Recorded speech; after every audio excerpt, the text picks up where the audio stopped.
पुत्रदा एकादशी पूरे साल में 2 बार आती है। एक श्रावण के महीने में आती है, दूसरी पोषादिक्रम में। जिस नारी को संतान नहीं हो रही हो, बहुत प्रयास कर लिया हो, पुत्रदा एकादशी पूरे साल में 2 बार आती है। एक श्रावण के महीने में आती है, दूसरी पोषादिक्रम में आती है। पुत्रदा एकादशी होती है, ये संतान की वृद्धि करने वाली होती है। शंकर जी के मंदिर में जाकर, भगवान शिव के मंदिर में पूजन करके घी का 1 कटोरी में घी और 1 कटोरी में खीर शंकर के सामने रख देते हैं। भगवान शंकर के मंदिर पर चौखट पर घी का दिया लगा देते हैं। शंकर जी की चढ़ी हुई 1 बेलपत्र साथ में रखें और 1 बेलपत्र को उठाकर शंकर जी के मंदिर की चौखट पे ही बैठकर चबा चबा कर खा लेते हैं। जो 1 बेलपत्र लेकर आए हैं वो अपने पति को खिला देते हैं।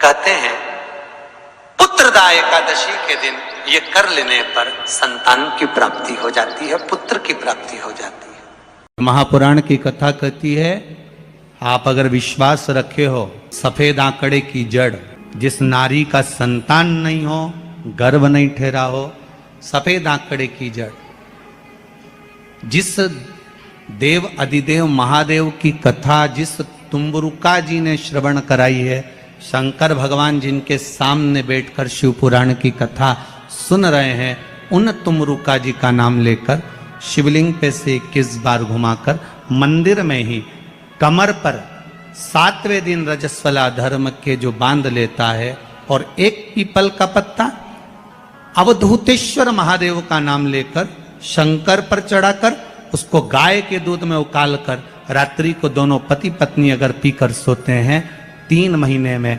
भगवान भोलेनाथ उसकी गोद भर देते हैं। ये शिव तत्व। शंकर देता जरूर है। अच्छा, संतान नहीं हो, किसी नारी की गोद अगर, स्त्री की गोद अगर खाली रह जाए तो भी दुख होता है उसको कि मेरे घर में औलाद नहीं, संतान नहीं। हम कई बार कहे, आज फिर कहते हैं, ये टेस्ट भी बाद में कराना, सारी जांचें बाद में कराना। एक बार शंकर का भजन कर कर देखना। पिछले वर्ष कथा में तुमरुका जी की जो कथा कही थी, यूट्यूब पर डली हुई, अगर आप लोगों ने नहीं सुनी हो तो उसको निकालना यूट्यूब पर। श्री तुमरुका शिव महापुराण की कथा हमने कही थी, तुमरुका जी का व्याख्यान, उसमें वर्णन किया था। सब जगह से अगर हार जाओ और सारे रिपोर्ट आपकी आपने सब दूर दिखा ली, तो एक बार शंकर पर भरोसा कर कर तुमरुका जी का नाम लेकर सफेद आंकड़े की जड़ को शिव जी पे से रजस्वला धर्म के 7वें दिन 21 बार घुमा लो। नाम गोत्र बोलकर कमर में लाल धागे में बांध लो। पीपल के पत्ते शिव जी को चढ़ाओ, उठाकर लाओ। उस 1 पत्ते को रात्रि को गाय के दूध में उकालो और उस दूध को दोनों पति पत्नी पियो। साथ रहिए, समय आएगा, बाबा चाहेगा तो 3 या 4 महीने में गर्भ ठहर ही जाएगा। सारे डॉक्टर को दिखा लिया अपनी जगह, टेस्ट भी करवा लिया अपनी जगह, पर एक बार प्रयोग, और वो विश्वास रखकर करना पड़ेगा। शंकर पर जो भी कार्य कर रहे हो आप, जो उपाय कर रहे हो आप, शिव का स्मरण कर, भगवान पर अगर विश्वास रखोगे, भरोसो दृढ़ इन चरणन कहो, श्री वल्लभ नक चंद्र छटा बिन सब जगमा ही अंधेरो। अगर भरोसा है तो शंकर है, और भरोसा नहीं तो शिव कहां से।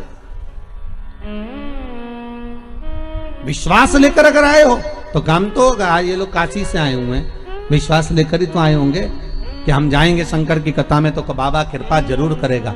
कई लोग यहाँ पर बैठे हुए हैं जो विश्वास लेकर आए हुए हैं, दूर दूर से आए हुए हैं, केवल विश्वास लेकर कि भगवान कृपा करेगा किसी ना किसी रूप में, मुझे विश्वास है कि बाबा मेरी सुनेगा। और फिर कहता हूं, कथा में अगर आपने मन लगा लिया, भले टीवी चैनल के माध्यम से श्रवण कर रहे हो, भले मोबाइल के माध्यम से श्रवण कर रहे हो, भले पंडाल में सुन रहे हो, बाबा से अगर दिल से आपने अगर कह दिया तो 3 महीना बहुत होता है सब कामना पूरी होने के लिए। मेरा बाबा आपको कुछ ना कुछ दे ही देता है, बस आपकी रुचि के अनुसार सुख प्रदान कर ही देता है।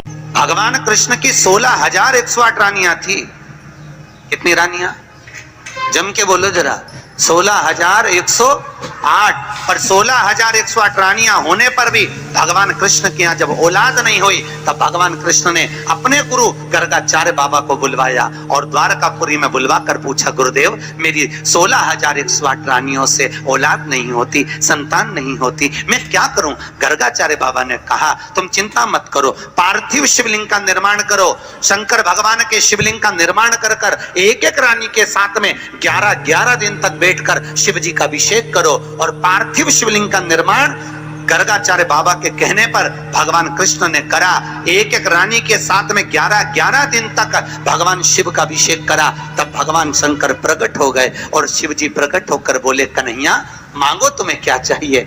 शंकर भगवान ने जब कहा, कृष्ण बोले मेरे यहाँ औलाद नहीं है। शिव जी ने कहा, क्यों चिंता करते हो? तुमने 11-11 दिन तक एक एक रानी के साथ में बैठकर मेरा अभिषेक करा है। जाओ मैं तुम्हें वर प्रदान करता हूं कि एक एक रानी से तुम्हें 11-11 संतान होगी और 1,77,186 भगवान कृष्ण के बच्चे हुए। ये शंकर जी की कृपा से। अब तुम्हें कितने चाहिए बोलो? भगवान कृष्ण के यहाँ अगर औलाद हुई तो किसकी कृपा से? अरे बोलो, बोले कौन होगा ऐसा? कितना करुणामय, कितना दयालु, कितना आनंद देने वाला। ब्रह्मलोक के देवता भगवान ब्रह्मा, वैकुंठ के देवता भगवान विष्णु और पृथ्वी का देवता अगर कोई है, इस मृत्यु लोक का अगर कोई देव है, तो वो देवों का देव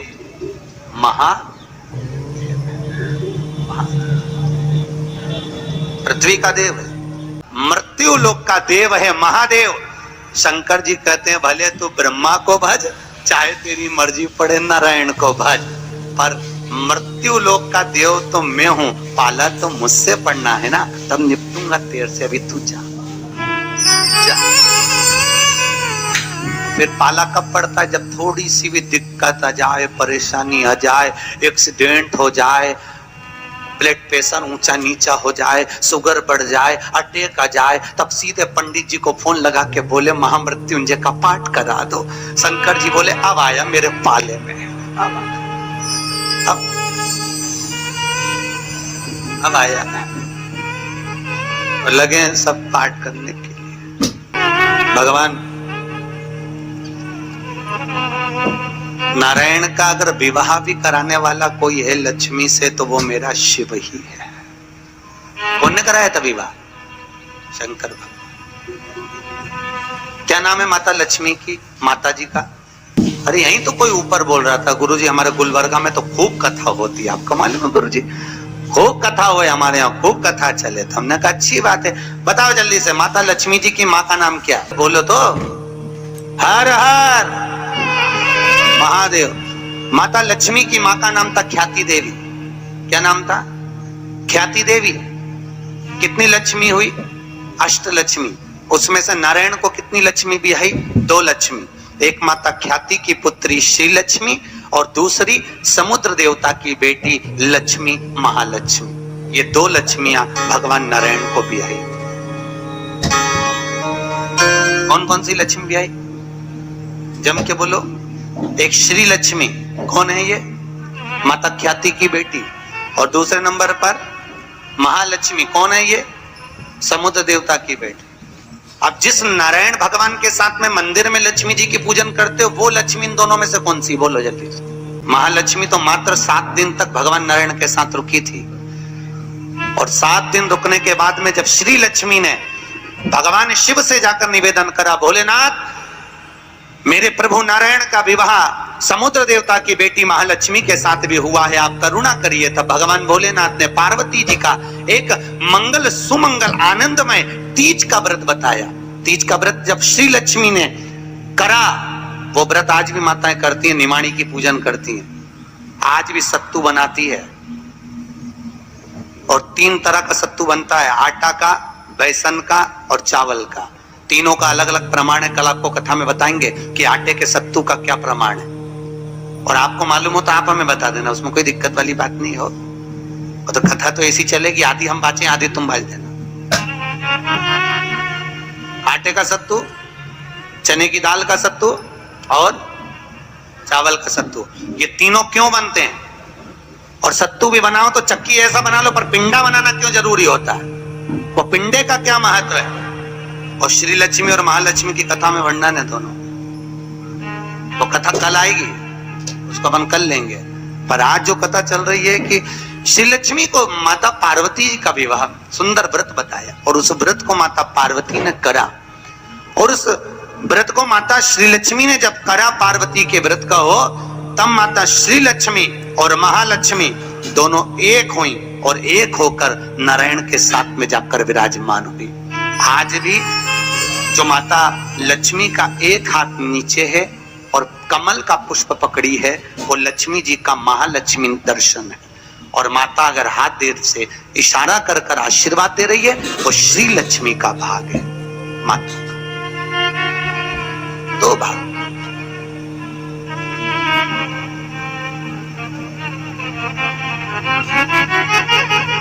दो भाग में विराज। आज बाबा भोलेनाथ की कथा कह रही, करुणा सागर भगवान शिव जो आनंद की राशि हैं, मृत्यु लोक का जो देव है महादेव, पृथ्वी पर रहने वाले जीवों को कष्ट ना हो, उनको सुख ही देने वाले, सदा प्रसन्नता प्रदान करने वाले। बद्रीनाथ किसका था? जिस बद्रीनाथ में नारायण बैठे हुए हैं, आप लोग बोलते हो ना बद्री विशाल भगवान की, अच्छे से बोलो, बद्री विशाल भगवान की। कौन बैठा है बद्री विशाल में? अरे बोल दो। तुम तो बोलने में भी घबराने लगे कि महाराज ना जाने क्या बोल देगा, पट्टा ही ठिकाने। कौन बैठे वहां पर? नारायण बैठे कि नहीं बैठे? तो वो बद्री विशाल किसका था?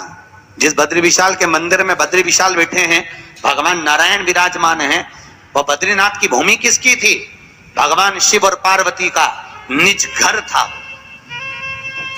शिव और पार्वती वहां निवास करते थे, शंकर और पार्वती वहां रहते थे। एक बार भगवान नारायण के साथ में लक्ष्मी मैया भ्रमण के लिए निकली बद्री का आश्रम, अलकनंदा नदी के तट पर। और माता लक्ष्मी ने जैसे ही बद्रिकाश्रम को देखा, इतना सुंदर आश्रम, नारायण ने शिव जी को नमन करा, शंकर ने नारायण को नमन करा, दोनों एक दूसरे को नमन करे। और इतने में नारायण लक्ष्मी को लेकर वापिस जाने लगे, तो लक्ष्मी जी ने नारायण को रोक लिया और कहा, प्रभु रुकिए, मेरे वचन को सुनो, ये बद्रिकाश्रम मुझे बहुत अच्छा लग रहा है, नाथ कुछ भी करो पर ये बद्रिकाश्रम मेरा होना चाहिए। भगवान नारायण ने कहा, लक्ष्मी ये कभी नहीं हो सकता, क्योंकि यह शिव का वासा, ये शंकर की जगह है, ये भोलेनाथ जी की जगह है। और अगर ये शंकर जी का निज निवास है, शंकर जी का स्थान है, तो तुम्हारा कैसे हो सकता है? लक्ष्मी जी बोली, प्रभु चाहे कुछ भी हो जाए पर ये बद्रिकाश्रम मेरा होना चाहिए। लक्ष्मी जी जिद बैठ गई। होता है, अब पत्नी अगर जिद बैठ जाए तो तुम्हें तो मालूम है, आधी रात के मेडिकल खुलवा के बाम की शीशी लेके आए, तो वो तो बद्रिकाश्रम। लक्ष्मी जी जिद पर अड़ गई। भगवान नारायण ने लक्ष्मी को खूब समझाया, क्यों उपद्रव करती है लक्ष्मी, मान जा, वो अपना नहीं है, जो अपना नहीं है वो अपना कैसे हो सकता है? नहीं प्रभु, मुझे तो वो बद्रिकाश्रम भाग गया और मुझे चाहिए, चाहे कुछ भी करो।